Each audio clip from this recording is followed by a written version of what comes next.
Сейчас будет очень хайповое видео. Сейчас мы повесим голубя головой за эту прищепку. За хайп для него птицы расплачивались страданиями и, как он сам уверял в ряде роликов, жизнью. Показать все, что делать с голубями, Иван Геращенко, мы не можем. Зрелище не для слабонервных, но ему было весело. Сейчас попробуем еще раз. Только на этот раз прицепим его крылышками. Посмотрим, как он будет делать крылышками бяк-бяк-бяк-бяк. Судя по его же видеозаписям, которые оказались в сети, от происходящего он получал удовольствие. Мучил и убивал птиц он неоднократно, причем самыми зверскими способами. Сопротивляется, тут рыпается что-то. Смотрите, как он жив-то, интересно, до сих пор. Посмотрев эти ролики, интересно стало и полицейским. Эти действия попадают под 245-ю статью Уголовного кодекса за жестокое обращение с животными в целях причинения ему боли и страданий, а равный с хулиганских или корыстных побуждений, повлекший его гибель или увечье, закон предусматривает от 3 до 5 лет лишения свободы. В ходе мониторинга социальных сетей был установлен факт жестокого обращения с животными.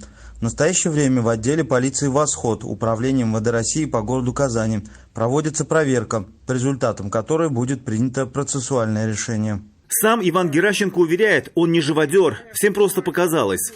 Меня сегодня на весь Татарстан выставили конченным живодером. Но я хотел сказать, что в том, что обо мне написали, мои деяния сильно преувеличены. Говорит, что голубей не убивал, как признавался в видео. Вообще тогда был сильно пьян и мало контролировал свои действия. Залезть под мост на Булаке заставила нужда. Там и увидел птиц. Говорит, признаков жизни у них не было. Ну и мне что-то в голову ударило, с пьян, наверное.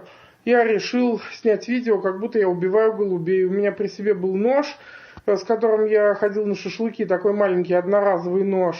И я взял уже мертвого голубя и одной рукой вот так вот тряс, как будто он еще рыпается, сопротивляется, ну и убивал его. Но вешал он живого голубя и был при этом совершенно трезвый. Он, может быть, и испытал легкий стресс, в чем я уже очень раскаиваюсь, но он остался жив и невредим. Доказать это нечем. Процесс освобождения он не снял, зато его возлюбленная сняла освобождение другого голубя. Лети, пташка. Он же умер, Перед этим он залил глаза, нос и рот птицы то ли лаком для волос, то ли дезодорантом.